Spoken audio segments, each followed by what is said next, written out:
When the last star, the lonely journey of a stranger's heart. The night was endless. Above the dark horizon, not a single star shone. The sky had forgotten how to sparkle, and the world below had forgotten how to dream. The last star had died long ago, its light fading into the black silence of eternity. In that eternal darkness walked a stranger. His name was Elior, though few remembered it now. He had been traveling for years, across deserts of glass, through forests of ash, and over oceans that had long dried into mirrors of cracked salt. He carried no map, no home, and no hope. Yet he walked on. The air was cold and heavy with the smell of metal. The ruins of cities stretched around him like broken skeletons. Towers that once touched the sky now leaned against each other like tired men, whispering their last goodbyes to the wind. Every step Elior took echoed across the empty streets. His boots kicked up dust that glittered faintly, remnants of what once was life, or light, or something between the two. He had been told once, long ago, that stars were souls. When people died, their spirits rose into the heavens to shine. If that was true, then maybe humanity had died completely, and the sky was their grave. Elior paused by the wreckage of a small house. Its walls were cracked, its door broken, but the wind carried a faint tune through it, a whisper of laughter that was not there. He knelt beside the doorway, tracing a name carved into the stone, Mira. The letters were fading, eaten by time. Mira, he murmured. The name fell from his lips like a memory he didn't want to lose. She had been the last person he loved, a light that burned even when all others dimmed. She believed the stars would return one day. But she was gone now, taken by the cold. He looked up at the starless sky again. "You lied," he whispered. "You said there would always be one left." Silence answered him. He rose to his feet and continued walking. In his pocket was a small glass orb, cracked and faintly glowing. It was all he had left of Mira, a memory crystal, a piece of ancient technology that held her last message. But it no longer worked properly. The light inside it flickered weakly, like a dying ember refusing to fade. Sometimes, when the wind was quiet and his heart was still, he would hear her voice echo through it. "If the stars die, promise me you'll find where they went." That promise was why he walked. That was why he still breathed. Far in the distance, a faint light appeared, not from the sky, but from the earth. It pulsed softly, like a heartbeat. Elior stopped, blinking. It had been years since he had seen anything shine. His legs moved before his mind could stop them. He began to run. The terrain shifted under him, soft dust giving way to black rock. The wind howled around his ears as he stumbled forward, heart racing. The light grew brighter, clearer, coming from a hill of crystal shards half buried in the ground. When he reached it, he saw a shape kneeling at the center of the glow, a human figure, motionless. For a heartbeat, Elior thought it was another corpse left behind by time. But then, the figure's head turned slightly. Its eyes opened. They shimmered faintly, reflecting the glow of the crystals. "Who are you?" Elior asked, his voice hoarse. The figure blinked slowly. "I don't know," it said softly. Its voice was calm, almost mechanical, but filled with strange sorrow. "Are you the one who called me?" "I didn't call anyone," Elior said.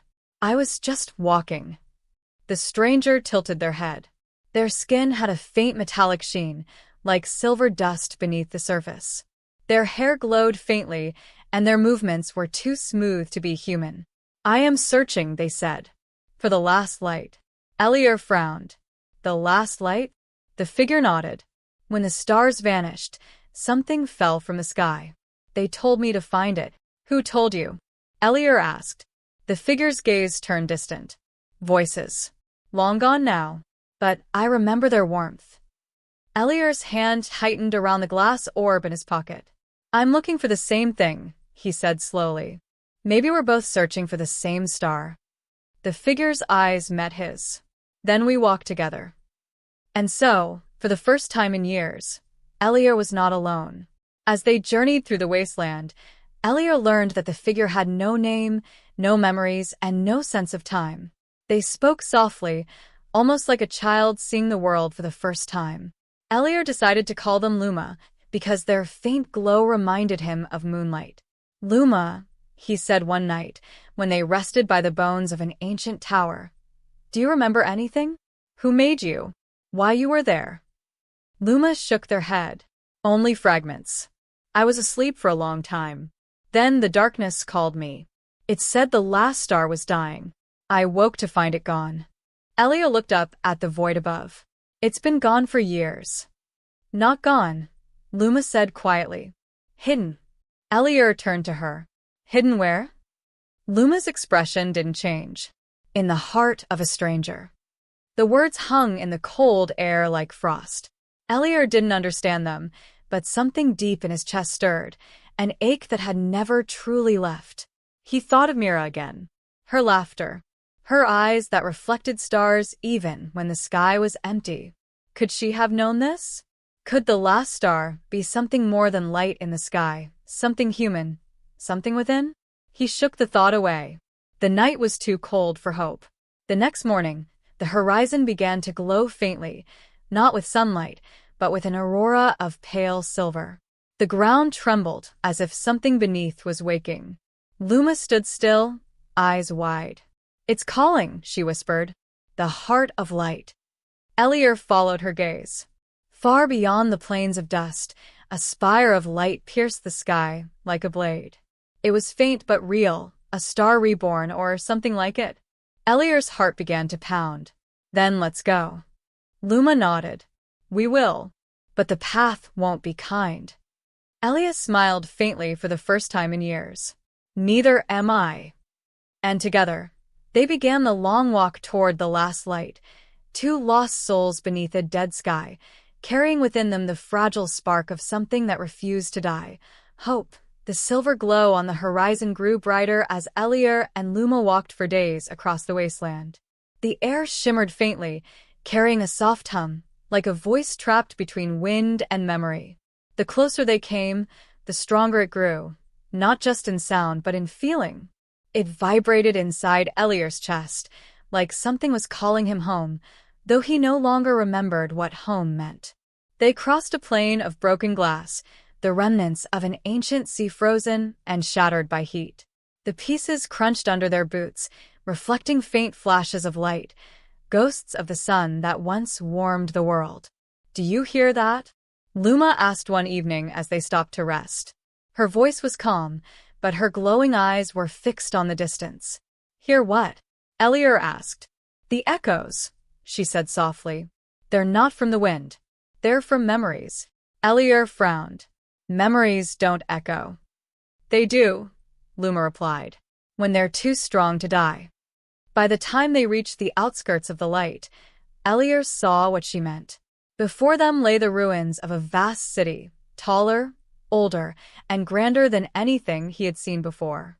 Its towers leaned inward, forming a circle around a massive crater in the center. The glow was coming from there, soft, steady, and almost alive. Elior felt a strange pressure in his chest as they entered the city. The air here was thick, heavy with invisible energy. The walls seemed to hum faintly, as if remembering voices that had once filled them. This was a capital, Elior murmured, brushing his hand against a crumbling wall. Before the fall. Luma's gaze moved across the ruins. A place built for light, she said, and destroyed by its hunger. As they moved deeper into the city, they found the streets lined with hollow statues. Men, women, and children, frozen mid-motion, as if they had turned to stone in an instant. Their faces were carved in expressions of fear and wonder.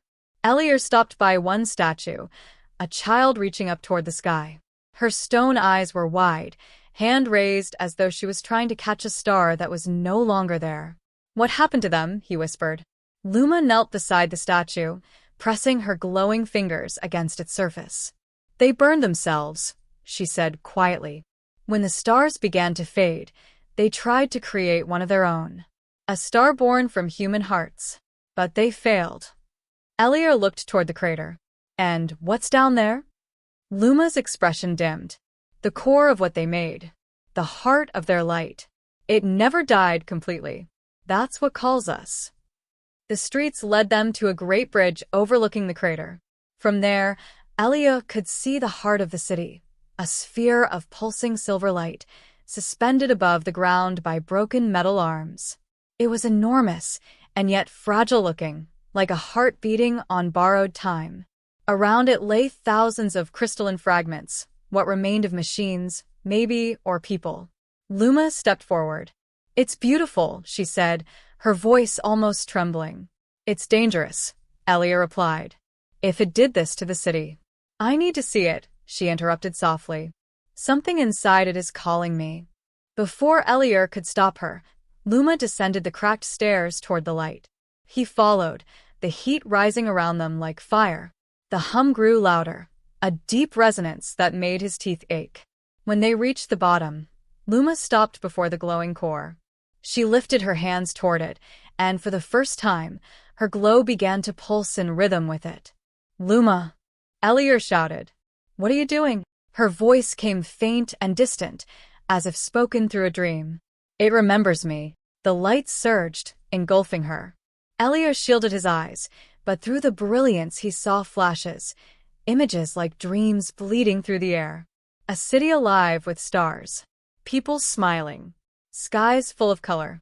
And then, fire. When the glow faded, Luma stood still, trembling. The light within her body was brighter now, more human.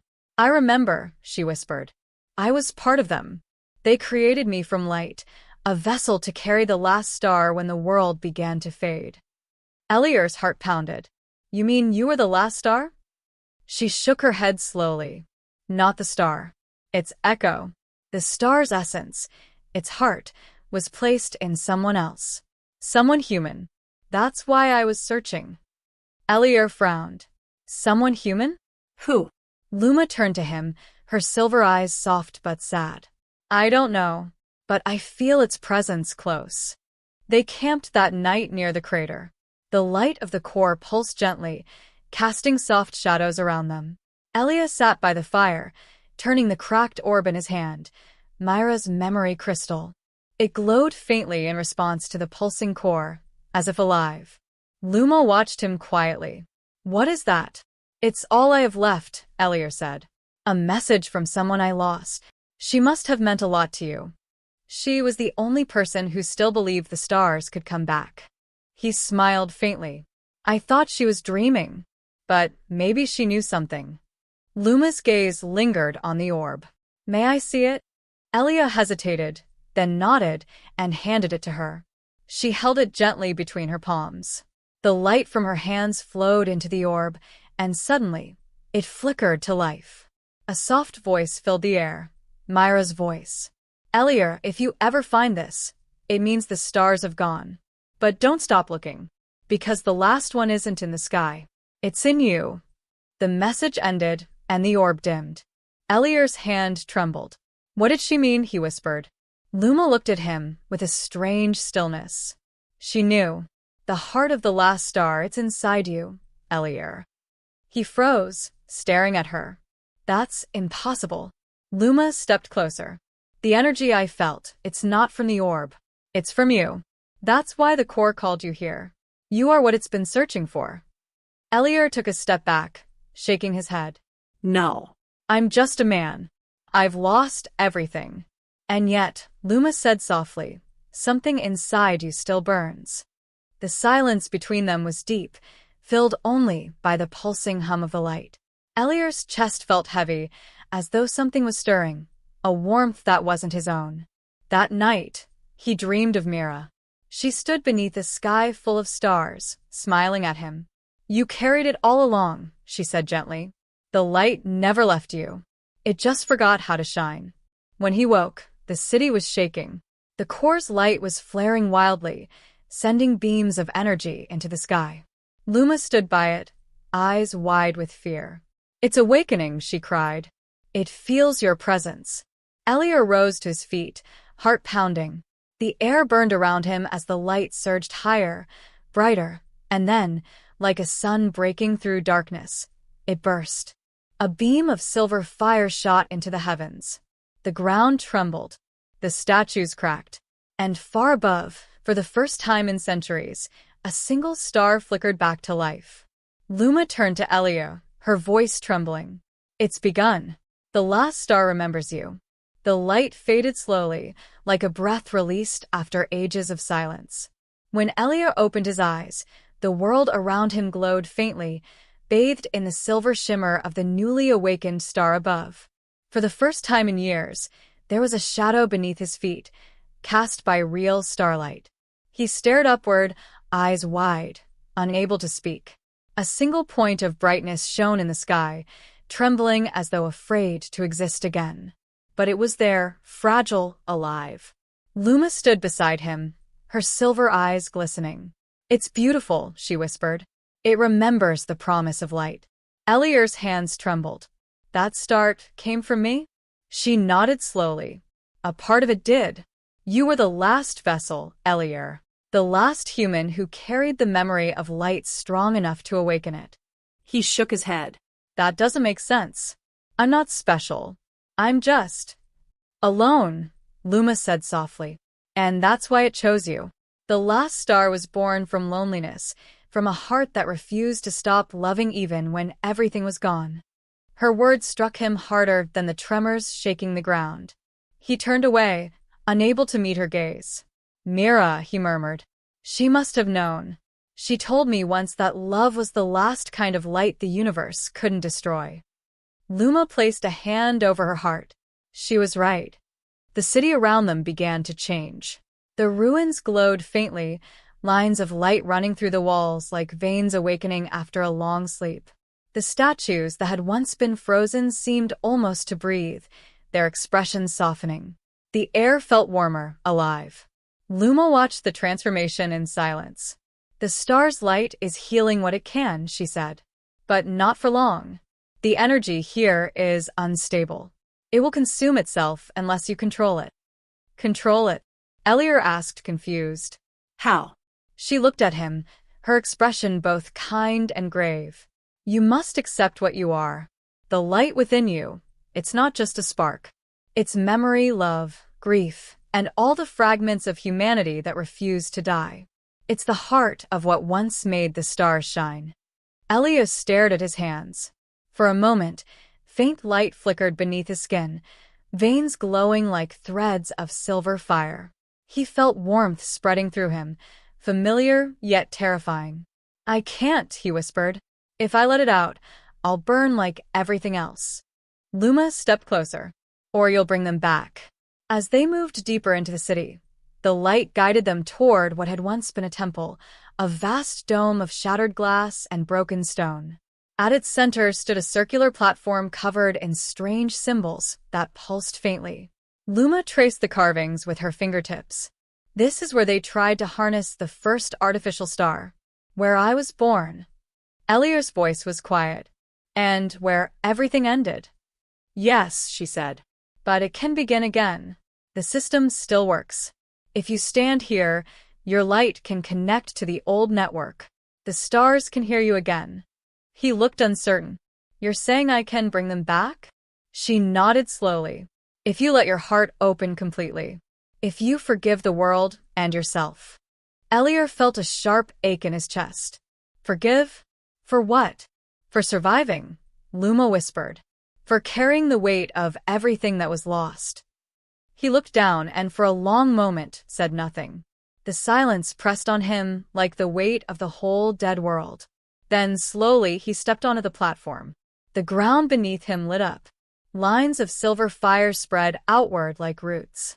The light crawled up his legs, through his body, into his heart. He gasped, clutching his chest. Luma's voice was distant. Don't fight it. Let it remember. In an instant, Elior was no longer standing in ruins. The world around him shifted, flooded with visions that were not his own. He saw the birth of stars, the laughter of humanity beneath skies full of color, and the warmth of hands held close around fire. He saw Mira, alive, smiling, her eyes reflecting constellations. You see, her voice said softly, the stars never left. They just became stories. Songs. Hearts. Then he saw the end, cities burning, oceans drying, people building machines to steal light from the heavens. He saw their desperation, their fear, their endless hunger for power. And he saw the final mistake, when the artificial star consumed everything. It wasn't evil that killed the stars. It was longing. Humanity had loved the light too much, tried to keep it for themselves, and in doing so, burned it all away. The visions faded. Elior was on his knees, tears streaking his face. "We destroyed it," he whispered. "We destroyed everything." Luma knelt beside him, her hand resting gently on his shoulder. "And now you can choose to rebuild it." He looked up at her, eyes filled with sorrow. How? "By remembering love without possession," she said. "By letting the light flow through you, not belong to you. You are not the star's master. You are its messenger." Elior closed his eyes. The warmth in his chest grew until it was almost unbearable, a burning, radiant ache.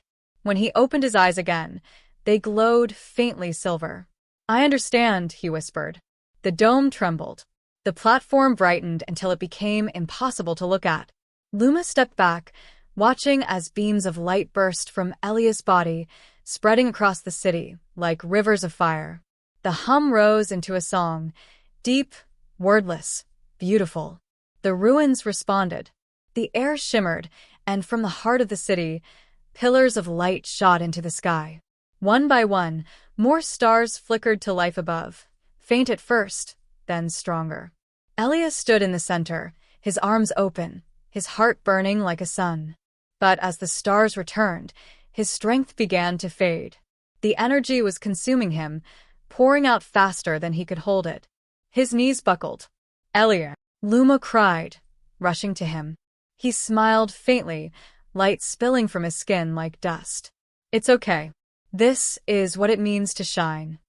"No," she said, her voice breaking. "You can't. You'll disappear."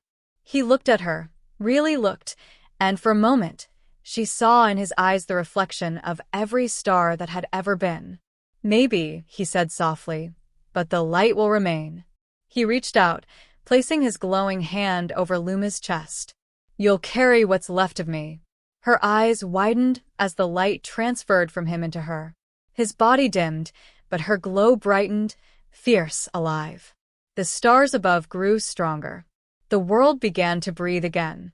Elior fell to his knees, his light fading into a gentle shimmer.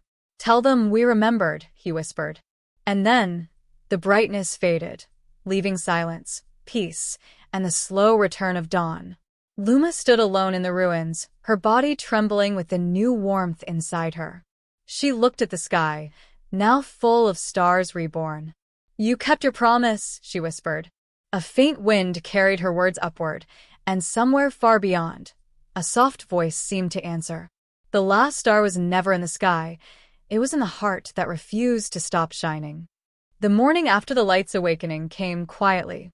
There was no thunder, no sound of miracles, only silence, and a warmth that had not been felt for centuries. Luma stood where Elior had fallen. His body was gone, dissolved into silver dust that shimmered faintly on the cracked stone floor. The air around her glowed softly, as if holding its breath. The stars above still burned, fragile, trembling, but alive. She pressed her hands over her chest, feeling the pulse that now beat within her. It was warm, human. Elior's light, his heart, lived inside her now. And with it came something new, emotion. She could feel sorrow, and love, and the ache of loneliness that was not hers, but his. "You gave everything," she whispered to the empty air. "And I remain." A faint breeze stirred the dust around her feet, as if answering. She closed her eyes. For a moment, she imagined she could hear his voice, soft, steady, echoing through her memory. "Don't stop walking, Luma. The light isn't meant to stay in one place." The ruins of the City of Echoes lay quiet under the newborn sky. Luma wandered through them slowly, each step guided by faint silver trails that seemed to form beneath her feet, threads of Elior's lingering energy. The city responded to her presence. Walls that were cracked began to knit themselves together. The stone statues of long-forgotten people now glowed faintly, as though dreaming again. The last star's light had begun to heal the world. But not all of it. Far beyond the city walls, the horizon still lay in darkness, endless, heavy, waiting. The light had only reached this one place. To awaken the world completely, Luma knew what she must do. She had to carry Elior's heart, the last star, to every corner of the dying earth. Before leaving, she climbed to the top of a tall tower, one that still stood above the ruins. From there, she could see the entire world, or what was left of it. The land stretched endlessly, scarred and hollow. Rivers were dried veins of silver dust. Mountains had crumbled into ash. And yet, in the far distance, faint glimmers began to appear, tiny reflections of starlight returning to the earth. "It's waking," she murmured. "The world is remembering." She turned her gaze upward. The single star that had been reborn shone brighter now, joined by others slowly flickering into being. The night sky was rebuilding itself, not in a single burst, but in gentle patience. That was Elior's way. Luma descended from the tower and prepared to travel. She wrapped herself in a cloak made from the remains of old fabric she found in the ruins. Its edges glowed faintly, reacting to her light. She carried with her a small satchel. Inside it, Elior's cracked glass orb, the memory crystal that once held Myra's message. It no longer shone, but she could still feel warmth from it, as if it held a heartbeat. Before she left, she stood at the edge of the crater where Elior had released his light. The ground was smooth now, covered in fine dust that shimmered softly. She knelt and pressed her hand to it. "I'll keep walking," she whispered, "until every shadow remembers your name." Then she rose and began her journey. The days passed slowly. Luma walked through lands that had forgotten color, deserts where time itself seemed to sleep, and valleys where black snow fell without end. Yet wherever she went, small things began to change. When her feet touched the ground, flowers of faint light bloomed behind her. When she passed through the ruins of old cities, the metal structures hummed softly, as if remembering their purpose. Sometimes, the air shimmered with fragments of voices, laughter, songs, dreams that had been lost. The light was waking everything that had once been alive. Still, the journey was lonely. Each night, she would sit beneath the sky, watching the stars slowly return. There were more now, hundreds where once there had been only one. But she felt their light differently. Each one pulsed faintly in rhythm with her heartbeat. They were all connected, through her, through Elior's light, through every forgotten memory of love that had ever existed. And yet, she felt a pull, something calling her beyond the mountains, deeper into the heart of the dying world. On the 13th night, the ground began to shake. Luma stood still, the light around her flickering. A deep rumble echoed across the wasteland, followed by a sound like whispering, millions of voices murmuring from beneath the earth. "Elior," she called out, though she knew he was gone. The voices didn't answer, but the wind carried strange words. The heart awakens. The dark remembers too. Then the sky dimmed. The stars that had just been reborn began to flicker. Their light trembled, as if struggling against something unseen. Luma's chest burned. The warmth inside her flared painfully, as though fighting against another presence.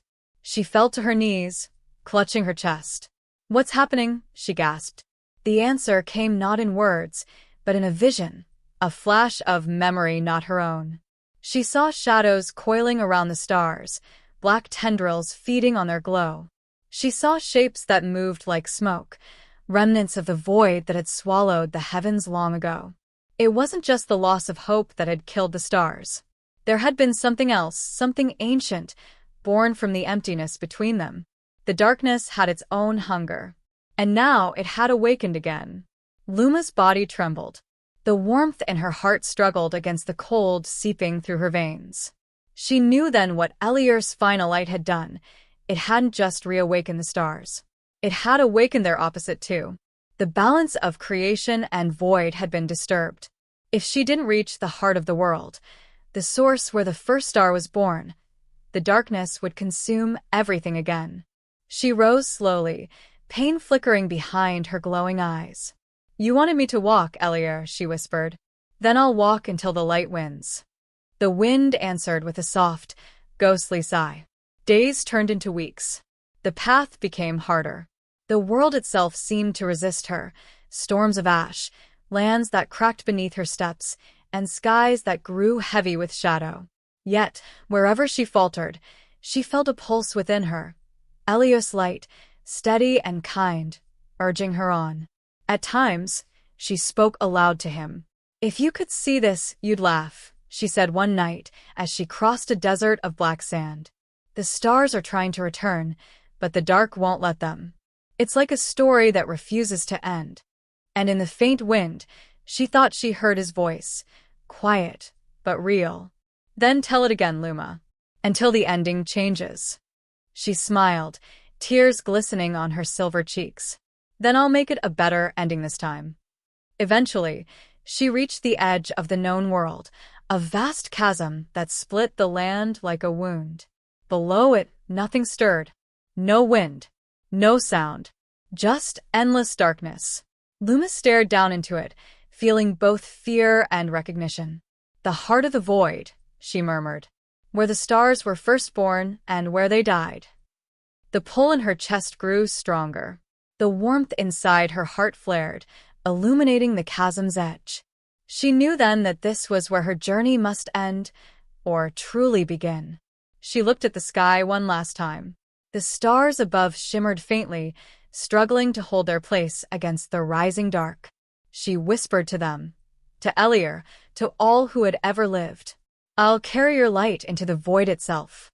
Then, without hesitation, Luma stepped into the darkness.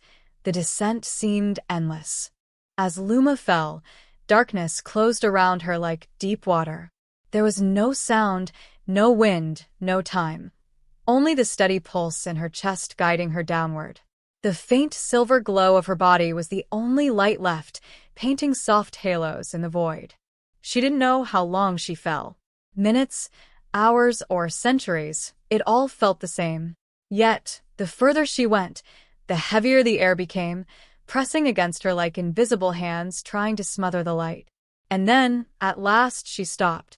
Her feet touched something solid, a smooth, glass-like surface that stretched infinitely in every direction. Above her, there was no sky, only shadows moving like smoke. The air pulsed faintly with whispers, voices that had no source. "Where am I?" she asked quietly, her voice echoing. The void answered with a chorus of whispers that merged into one deep voice, cold, ancient, almost human. "You have come to the place where light is unmade, to the cradle of nothing." Luma took a cautious step forward.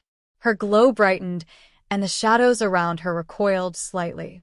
"I came to restore the stars," she said, "to finish what Elior began." "Elia," the voice repeated, slow and soft, as if tasting the name. "The man who carried the last light, the one who defied the end." The darkness rippled like black water. "He gave his heart to you. And now, you bring it here to me." Luma's hand instinctively covered her chest. "You won't have it." A low rumble shook the ground. The voice deepened, thick with amusement. "You think this is about having or taking? You are mistaken, child of light. Every star ever born came from me. I am not your enemy. I am the silence between your songs." The shadows began to rise, shaping themselves into forms, faces, hands, memories. Each one glimmered faintly, as if made of shattered reflections. Luma stepped back, her breath quickening. "You're the darkness that devoured the stars." "No," said the voice. "I am what they left behind. When light is born, I am its echo. When love shines, I am its shadow. You cannot destroy me, because I am the cost of creation." Luma's light flared brighter, cutting through the shadows. "Then I'll bring balance, not by destroying you, but by remembering what you are." The void trembled. "Balance," it hissed. "The humans once said that too. But their love turned to greed. Their longing turned to hunger. and their stars burned themselves out. Luma's heart pounded. The warmth inside her chest, Elior's light, pulsed harder, pushing back against the cold. She lifted her hand, silver fire spiraling from her fingertips. Elior wasn't like them, she said. He gave everything without asking for anything in return. His light was born from love, not hunger. Love, whispered the darkness, its tone shifting, softer, curious. That word again. It made the stars. It unmade them too. Yes, she said. Because love is both creation and loss. But that's what makes it worth carrying. The shadows paused. The silence that followed was vast, stretching across the void. Then, slowly, the darkness began to move again, but this time, not in anger. It formed a figure before her, tall, cloaked, its face hidden behind ripples of smoke. Then show me, it said. Show me this love that can stand against the end. Luma's hands trembled, but she did not step back. She closed her eyes and reached deep into her chest, to the warmth that had carried her this far. Elior's heart, the last star's flame. It pulsed in rhythm with her own heartbeat, and when she opened her eyes, tears streamed down her glowing cheeks. Love isn't about winning or conquering darkness, she said softly. It's about remembering, even when everything's gone. She spread her arms. If light is the song, and you're the silence, then let's sing together. The light burst from her, not in violence, but in harmony. It didn't destroy the darkness. It wove through it. The void's shadows turned silver, merging with her glow. The figure before her shuddered, its smoky hands reaching toward the light. It's warm, it whispered, almost in wonder. I had forgotten warmth. The glow spread outward, filling the void with gentle brilliance. Stars began to flicker into existence all around them, not burning or exploding, but awakening. Each one pulsed with memory, of laughter, of grief, of humanity's endless yearning to reach the light. Luma's body shook as the power flowed through her. She could feel Elior not as a voice, but as presence, standing beside her, guiding her through the flood of energy. You did it. His voice echoed softly in her heart. You reminded the universe what it means to love. Elior, she whispered, her voice trembling, I can feel everything. The stars, the people, the worlds, they're all returning. Then let go, Luma. The light doesn't belong to one heart anymore. It belongs to all. Her tears fell like silver rain. I'm not ready to say goodbye. You don't have to. I'll be in every light you touch. And then, with a final breath, Luma released the light. The explosion was silent, not a sound, just a wave of radiance spreading through the void. The darkness melted into color. The stars reformed, thousands upon thousands, filling every corner of space. Worlds that had been long dead stirred once more beneath their warmth. And in the center of it all, two lights merged, one silver, one golden, spinning together before dissolving into the sky. When the light faded, the universe was whole again. The sky of the reborn world shimmered with constellations, not the old ones, but new shapes born from forgotten dreams. And somewhere beneath that new dawn, a gentle wind carried a whisper through the air. The last star was not the end. It was the beginning of remembering. In a quiet field where flowers of light now bloomed, a young child, eyes bright with curiosity, looked up at the shining sky and smiled. Mama, look. The stars are singing again. Her mother smiled back, her gaze soft and far away. They always were, my love. We just forgot how to listen. High above, one star burned a little brighter than the rest, a soft silver flame that pulsed in rhythm with a human heartbeat. It was neither Luma nor Elior alone, but both, joined forever in the sky they had restored. Their journey was over, but their story had only just begun, written across every star, whispered through every wind, living in every heart that dared to love despite the dark. And somewhere, in the music of the universe reborn, two voices echoed as one. Even when the last star fades, a love will remember the way.